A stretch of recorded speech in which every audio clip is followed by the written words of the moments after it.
como el tiempo de alguna forma tiene que ver con el arte en tantos sentidos. Yo voy a tocar algunos, pero en especial me interesaba este concepto del tiempo cronos y el tiempo kairos.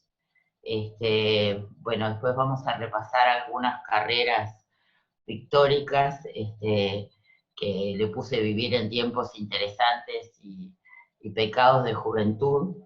Y el tema de cómo narrar el tiempo, que tiene que ver justamente con este concepto de Kairos, y lo vamos a ver muy brevemente en una obra de Masaccio y en la obra de un fotógrafo muy famoso, Cartier-Bresson, que seguramente ustedes conocen alguna de sus obras. Está considerado uno de los fotógrafos más importantes del siglo XX.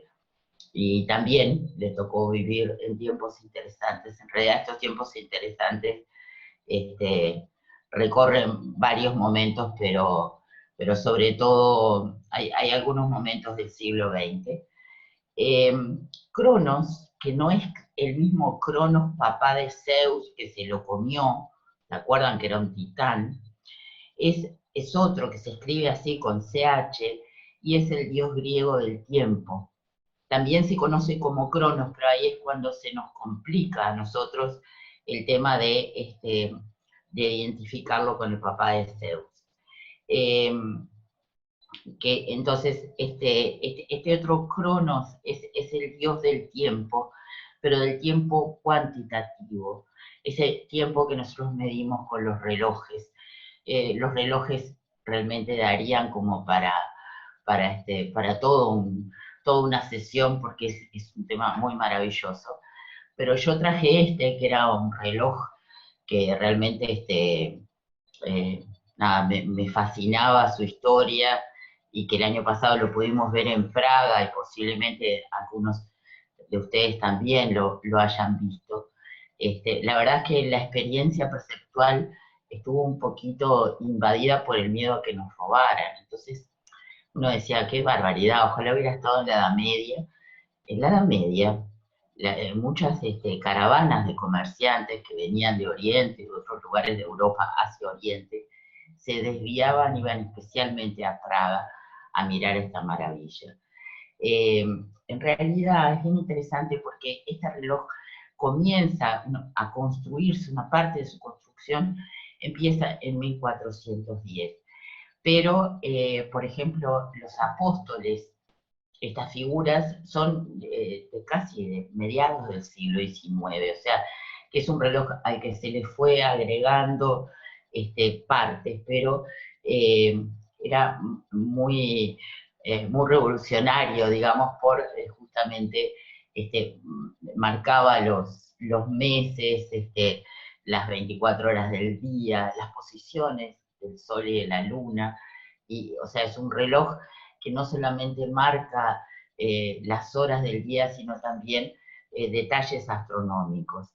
Eh, este, Cuando llegan las horas, digamos, salen estos apóstoles y dan un paseo y, bueno, tienen representaciones de figuras, pero entonces es como una especie de maravilla construida, ¿no? Como también como las catedrales góticas, pues si pensamos en Notre Dame, por ejemplo, en realidad muchas de las figuras que ahora se quemaron, en realidad también eran de mediados del siglo XIX, o sea, todos esos siglos para hacer esta especie de monumento, que es sin duda uno de los relojes más bellos del mundo, para contar el tiempo. Pero en realidad hoy yo me quería centrar en este otro concepto del tiempo, que es el tiempo kairos, que generalmente se representa, vieron qué gracioso, con una figura calva que tiene un mechón importante, y que en realidad es un concepto que en la filosofía representa un lazo indeterminado, o sea, por eso no es cuantitativo, en que algo importante sucede. Es como significado, digamos, es el momento adecuado u oportuno, y que en la teología se asocia con el tiempo de Dios. Eh, en realidad es un semidios semidesconocido, ¿no? Porque Cronos siempre ha marcado realmente nuestro concepto del tiempo. Pero esta comunidad del tiempo es justamente un momento de crisis, ¿no? Marca la época decisiva o el momento oportuno. Es un periodo de tiempo que es limitado, ¿no? Y que viene con el tiempo. Me parece que este concepto es sumamente importante, sobre todo en lo que se refiere al arte. En la representación, la narración de un acontecimiento en el arte ha sido un desafío muy grande, eh, siempre, ¿no? Ya los egipcios y los romanos lo trabajaron, el tema de las estelas, de las columnas de Trajano, y yo amo especialmente esta obra de Masaccio que se llama El pago del tributo, en que justamente Masaccio tiene que contar una escena, ¿no? Un acontecimiento de 3 tiempos, que es desde que se presenta acá de espaldas, vestido de naranja, el cobrador de impuestos, ¿verdad? Y entonces Jesús da la solución y le pide a Pedro que se acerque al agua y que de allí saque un pez donde va a encontrar el tributo. Entonces tenemos que la escena central en realidad es el momento 1. El momento 2 está representado sobre izquierda de la imagen, no es el sentido de nuestra lectura habitual, pero si ustedes ven es mucho más pequeña, ¿verdad? Y acá vemos entonces a Pedro justamente buscando el pez que va a encontrar, en el que va a encontrar que en su boca trae la moneda para pagar el tributo. Y hay una ligera diferencia, ¿verdad? En el fondo. Es como que el fondo de Pedro es un fondo que se resuelve casi sin contrastes. También eso hace que la escena sea como vimos por los colores, ¿no? Que sea una escena menos perceptible, menos contrastada. Y la figura de Cristo queda central y con los colores más importantes. Y acá Pedro, en el final de la escena, y ya con una arquitectura que tiene mucho que ver con lo secular, con la ciudad, ¿verdad? Con el mundo de los hombres, justamente esta historia es por eso, ¿no? Es aquello de dar al César lo que es del César, paga el tributo al cobrador que hemos visto que se desplaza y ahora sí lo vemos este, aquí como frontal, ¿no? Como protagónico, digamos, pero del mismo tamaño. Entonces, es una solución sumamente original para contar una historia sin una separación. En otro momento se hubiera contado con una separación de paneles, ¿verdad? Y ahora está, en realidad, lo podemos concebir como una sola obra, como una sola imagen, pero que las cosas transcurren en estos 3 tiempos. Eh, esta obra es del 480, o sea, es una obra ya del Renacimiento, pero no del Renacimiento clásico, sino del Renacimiento más temprano. Entonces, Cronos es como la personificación del tiempo incorpóreo, ¿no? Me pareció muy bonito esto que en la mitología se dice que se unió con Ananke, que era la diosa de la inevitabilidad, alrededor de un huevo primigenio dieron lugar a la materia sólida, y que a esta materia le dieron en 3 partes, ¿no? O sea, el tiempo y lo inevitable dan lugar a la materia, y a la vez la dividen en 3 partes, que son la tierra, el cielo y el mar. Y con esto provocan la creación del universo ordenado. Esto me hizo acordar mucho a una obra que es la Fundación Cartier de Jean Nouvel, es una obra de 1994, que justamente tiene como característica, bueno, además es una fundación de arte contemporáneo, está en París, un poco en las afueras, y lo que hace es extender la fachada fachada, digamos que se usa la fachada del edificio, extenderlo con pantallas, ¿verdad? Y estas pantallas en realidad sirven un poco de diálogo con un jardín botánico que tiene adentro, muy importante, porque incluso allí se preservan algunas especies que son propias de Francia, es decir, es bien interesante ese jardín. Pero además, desde la calle, lo que permite es, por un lado, que podamos ver un árbol que es muy importante, que fue plantado por un poeta francés en 1835 y todavía está en pie, vieron el protagonismo que tiene el árbol, pero además que esa fachada hacia la calle funciona a veces como eh, dejándonos ver el edificio, digamos, y otras veces según la posición de la luz, reflejando las nubes y reflejando los árboles. Entonces, es un edificio cuya apariencia cambia a lo largo del día y cambia también a lo largo de las estaciones, porque va reflejando los distintos momentos de la vegetación que está alrededor. Justamente es todo lo contrario, digamos, ¿no? de esa idea que tenemos como de la arquitectura que es estática, ¿no? De la arquitectura eh, que no refleja nada, sino que se impone, sino que esta es una arquitectura que convive y que tiene esto un poco casi como cinematográfico, pero lo cinematográfico justamente es lo que está reflejando del paisaje y de su entorno. Y sobre todo el tiempo, ¿no? Porque ya les digo, como las estaciones van marcando el tiempo. Acá está la estructura menos, como más fácil para entender, menos poético ver porque es casi como ver la ilusión, ¿no? Pero bueno, Jean Nouvel es un arquitecto muy importante, nació en el 45 y tiene una cantidad de obras que justamente tiene como concepto que en realidad él no tiene un estilo que imponga, sino que trabaja de acuerdo a la acomodarse, digamos, a lo que se necesita para el proyecto.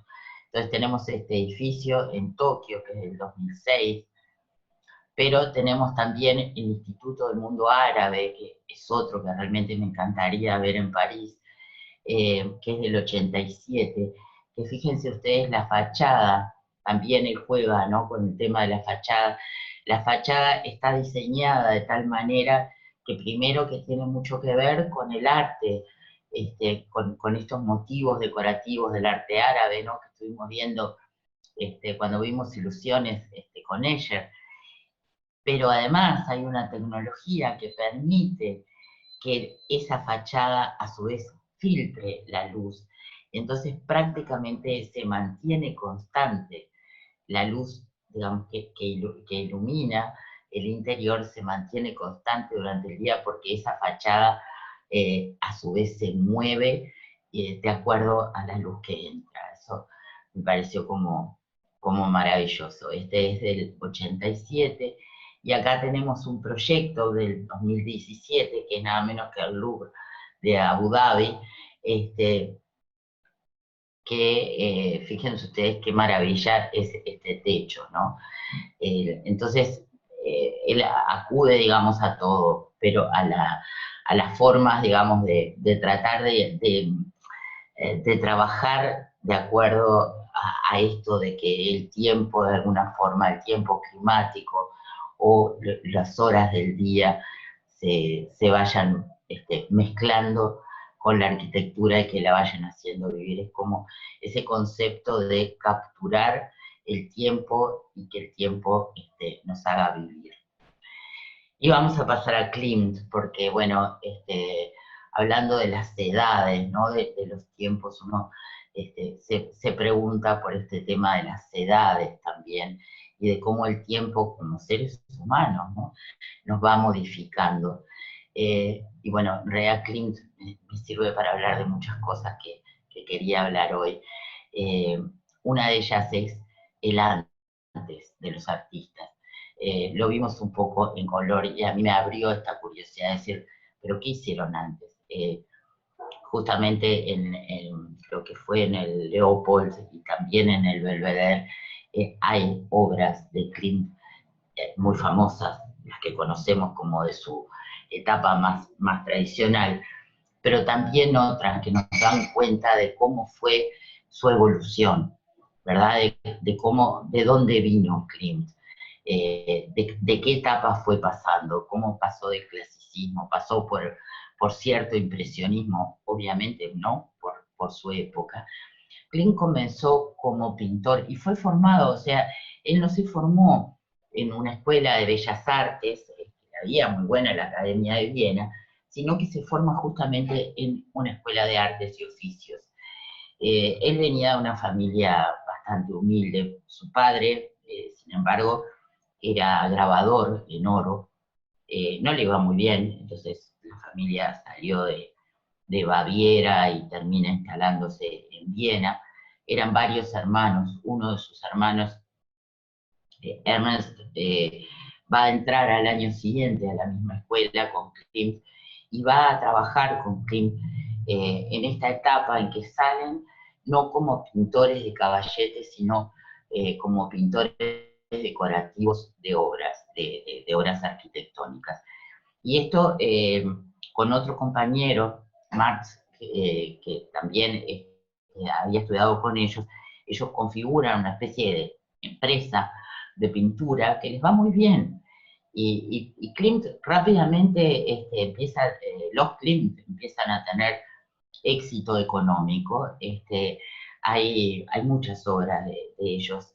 Eh, Quizás para los que han estado en Rumania, si vieron el Palacio Vélez, por ejemplo, hay obras de ellos, hay en teatros, bueno, y en el museo, por ejemplo, que sí las vimos de Historia del Arte de Viena, por ejemplo, ¿no? Que uno mira y dice, wow, es Klimt, pero no es Klimt, es Klimt, digamos, todavía muy atravesado por perdón, por este clasicismo, ¿no? Como de la época, pero donde se empiezan a ver eh, estas señales que después va a tener que tienen que ver un poco con el simbolismo ¿no? Del artista. Acá hice un detallecito porque me parece como súper interesante cuando uno ve la carrera de un artista, ver cómo hay motivos y hay formas que se mantienen en el tiempo como perseverantes y hay otras que van cambiando. Y me parece sumamente interesante cuando uno ve al Klimt más maduro, entender que en realidad él era un pintor absolutamente capaz de ser un pintor clásico, tenía todas las herramientas para pintar de la manera más del virtuosismo clásico, pero que de alguna forma él va como cambiando y yendo a otros lenguajes que aparentemente son como más fáciles, pero que en realidad son también disculpen, creo que no es coronavirus, que justamente son como el reflejo de un cambio que tiene que ver con lo que se quiere decir y tiene que ver con los recursos expresivos. De alguna forma, ¿no? Toda su carrera tiene que ver con este otro tiempo del que habla la secesión, que está, ¿no? El lema de la secesión que está justamente en la fachada del pabellón y que dice a cada tiempo su arte, a cada arte su libertad. Esto significa que eh, para nosotros es muy claro, pero para alguien de esa época quería decir, a cada tiempo su arte, quiere decir, no basta de copiar el arte histórico clasicista, cada tiempo va a tener su propio arte y no tiene por qué ir a un arte anterior. Y a cada arte su libertad, cada forma del arte debe tener su libertad, no debe intentar parecerse la escultura, parecerse a un material que no es. Usemos y gocemos de los materiales tal como son. y no intentemos que nada esté imitando a nada, que son como dos pecados del arte justamente clasicista del siglo XIX, ante los que estos jóvenes, que eran jóvenes y eran rebeldes, estaban poniéndole cara, ¿verdad? De tratar de salir de esa sumisión a lo que había sido y buscar cuáles serían las formas de su tiempo. Acá quise contraponer dos obras, justamente una bastante temprana, de 1894, ¿verdad? Que vemos justamente como esta factura mucho más clasicista de Klimt, y esta otra de 1916, ya la etapa madura, él va a morir en 1918, en que vemos, digamos, cómo hay este cambio en la forma de pintar, en la libertad también de que esos fondos son absolutamente decorativos, no tienen nada que ver con la representación que vemos a la izquierda, justamente esta señora muy bella, muy compuesta, pero donde también el tapiz que tiene colgado, el sillón que vemos que está apoyada, son como de alguna forma representaciones, digamos, de un cierto nivel, ¿no? De burgués, de acceso a lo que es ¿no? El arte traído de otro lado, ciertos lujos, así como el vestido. Acá nosotros no estamos viendo los detalles de su vestuario, estamos viendo lo que es más importante, que son esos ojos, ¿no? Tan expresivos, y el fondo prácticamente se vuelve una abstracción. Acá es como estos dos momentos.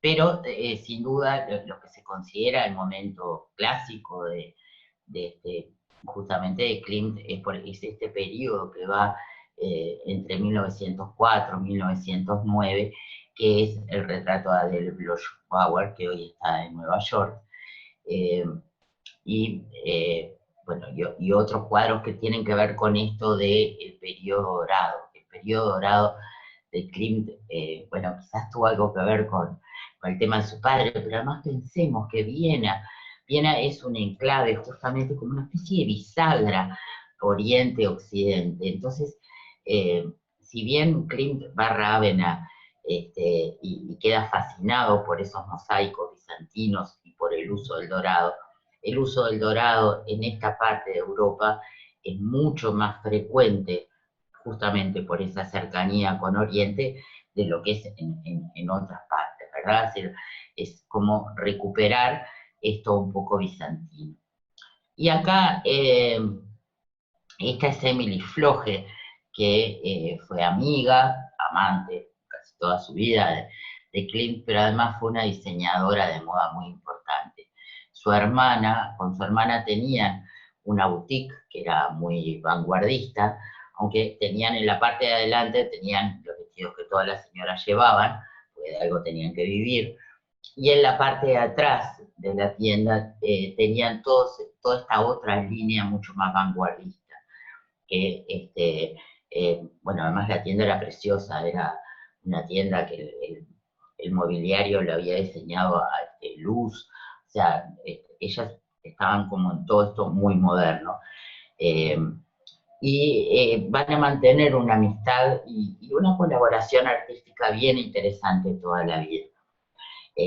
Klimt va a viajar con ella incluso a algunos lugares del interior de Bohemia en búsqueda de bordados y de motivos textiles tradicionales que después los van a incorporar a estos ropajes que, como ven, prescinden totalmente del corsé, prescinden de las cinturas esas crueles, ¿no? Es como una moda muy fluida que tiene que ver con otra forma de experimentar también la vida, una forma mucho más moderna, menos atada a las convenciones.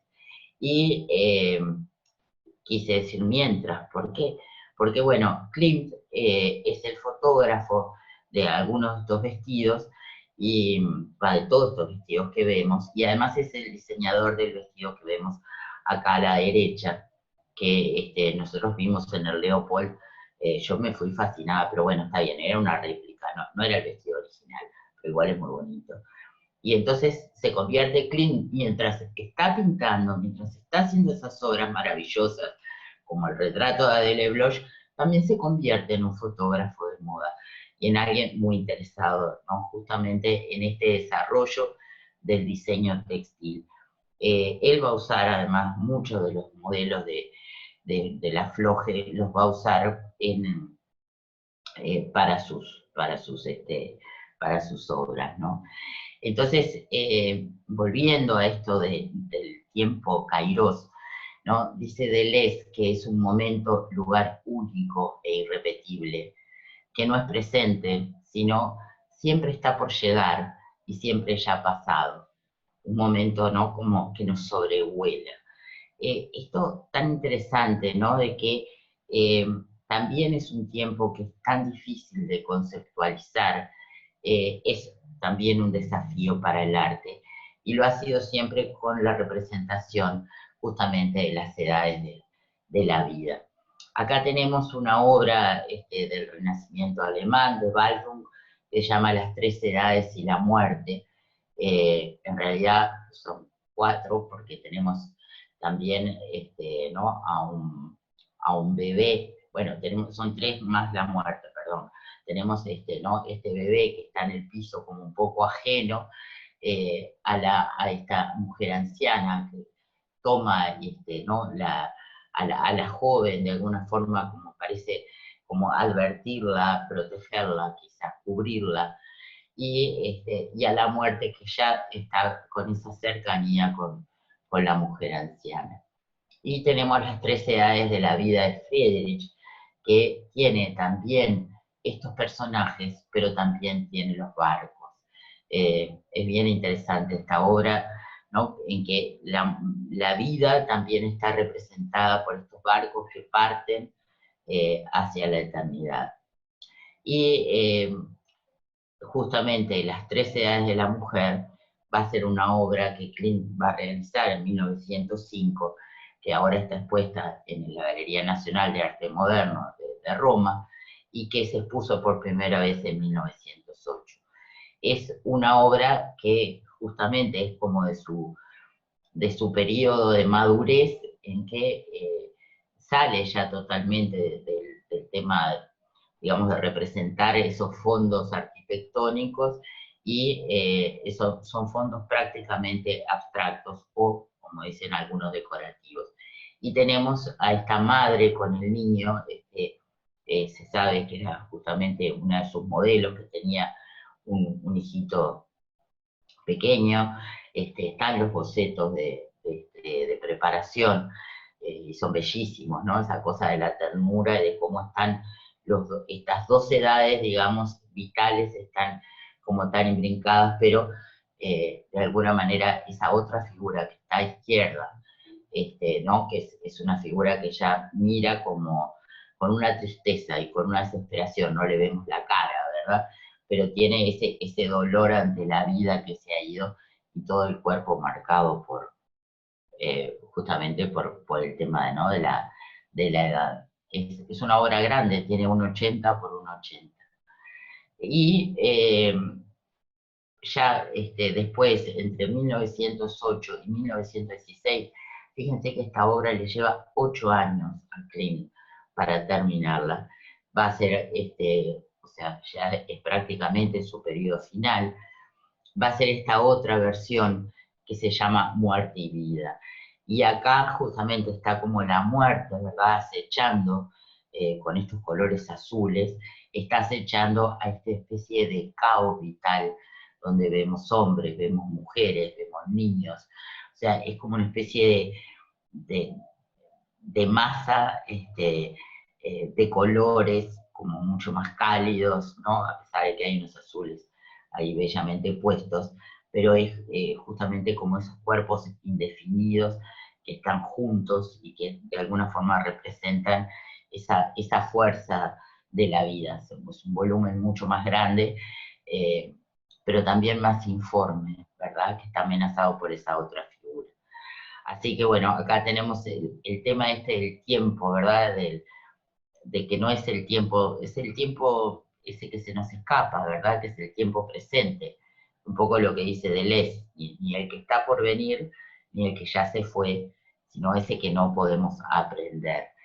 Y el tiempo también, me parece muy conmovedor encontrar esto de Klimt, justamente que fue un pintor sumamente exitoso, o sea, bueno, fue exitoso económicamente siempre, ya desde que comenzó con su carrera como muralista, después como retratista de la alta sociedad vienesa, o sea, siempre fue muy bien considerado y muy exitoso, pero sin embargo escribe, dice, los jóvenes ya no me comprenden, se van a otra parte. Es un poco temprano para que me suceda eso, que en general es la suerte de todo artista. La juventud siempre quiere derribar lo ya hecho, pero no por eso voy a mostrarme malhumorado con ellos. Es como muy freudiano lo que dice, ¿no? Eso de aceptar que, bueno, que siempre la juventud necesita matar al padre para poder ir para adelante. Y estas son algunas de estas obras de Klimt que también me parece que es bien importante, a pesar de eso, que no se sintiera comprendido por los jóvenes, cómo de alguna forma él tiene un trasvase de influencia con quien fue su alumno, con Egon Schiele, ¿no? Cómo de alguna manera es un ida y vuelta, no es un discípulo que copia al maestro, sino también un maestro que se pone a tiro, digamos, con el tiempo y que va a tomar algo del lenguaje del discípulo. Pero bueno, lo de la 1916 estábamos ya en otras problemáticas del arte y posiblemente a eso se está refiriendo, ¿verdad?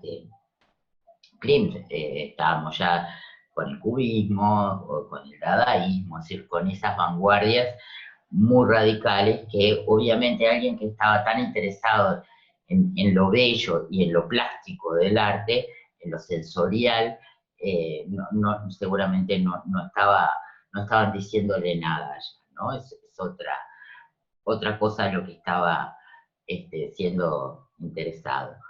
Pero bueno, los jóvenes siempre han sido un poco así, siempre han sido un poco irreverentes, y entonces quise traerles esta obra que hizo Van Gogh, muy joven. La única foto de Van Gogh joven es esta, porque parece que hay otra, yo la tenía también como foto de Van Gogh, pero hace poco se descubrió que en realidad era de su hermano Theo, que bueno, se parecían bastante, pero en esta foto Van Gogh tiene 19 años.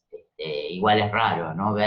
Siempre vemos sus autorretratos de mayor, ¿no? Pero pocas veces vemos fotografías. Y esta calavera que fuma. Parece que está pintada entre el 85 y el 86. Acá es un Van Gogh muy joven que está yendo a la academia a aprender a pintar. Y parte, siempre comenzaba todos esos hombres, tenían como un año dibujando justamente calaveras. Entonces, digamos, esto, más el aburrimiento, ¿no? Que le provocaría, posiblemente provocó este chiste de meterle un cigarrillo a la calavera, y esta en realidad es una obra bastante chiquita de formato, ¿no? Pero bueno, parece más una travesura que otra cosa, un pecado de juventud. Y acá también tenemos algunos pecados de juventud, de alguna forma, no son pecados. Pero bueno, a mí el año pasado cuando fuimos al Malva me fascinó una obra que hay, que es justamente de Rivera, de su periodo cubista. Rivera estuvo entre 1909 y 1916 viviendo en París, pero ya antes, en 1906, no, muy jovencito, miren lo que es este autorretrato, se va primero a España, becado por el gobierno mexicano, a hacer esa cosa que todos los artistas de Latinoamérica hacían, que era eso de hacer ¿no? el ir a formarse a Europa.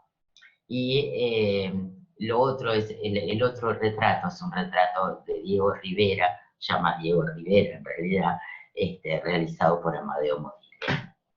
En esta época, justamente, ¿no? Miren qué años va a estar, eh, Rivera va a conocer a una pintora rusa, se va a casar con ella y va a tener un niño que le llamaron Diego, que va a morir justamente en 1916 por una meningitis que no pudieron ni siquiera tratar por falta de dinero. Pero acá tenemos quizás de las últimas pinturas cubistas de Diego Rivera. Eh, Les quise presentar un poco a esta mujer, porque en general se habla de sus otras dos esposas, pero Angelina Belov fue una pintora rusa que fue quien lo introdujo en realidad a Rivera. Ella estaba muy bien considerada dentro del ambiente parisino de pintores, y fue quien en realidad lo llevó a esas tertulias y a esos talleres, este, y lo introdujo en el arte. Van a estar casados entre 1911 y 1921, es una relación bastante larga y muy dolorosa además para ella. Ella le escribe una carta terriblemente cuando él la abandona, y ella dice: pensé que tu espíritu se había posesionado de mí. En este deseo febril de pintar provenía de ti y no quise perder ni un segundo de tu posesión. Me volví hasta gorda, Diego, me desbordaba, no cabía en el estudio. Era alta como tú. Mi caja torácica se expandió a tal grado que los pechos se me hincharon, los cachetes, la papada. Era yo una sola llanta. Bendita fiebre. Había que aprovecharla, vivir esa hora hasta el fondo. Te sentí sobre mí, Diego, eran tus manos y no las mías las que se movían. Ella le escribe una cantidad de cartas que realmente son muy desesperantes, pero esto eh, de la hora, ¿no? De aprovechar la hora me pareció tremendo. Eh, Ella, Belov va a vivir se va a ir, ella había nacido en Rusia, estuvo en París, pero ya separada de Rivera, se va a ir a vivir a México, incluso le va a pedir ayuda, Rivera no se la da, eh, y va a volver a París, pero va a terminar en México, y era un México que ella conocía a través de Rivera, ¿no?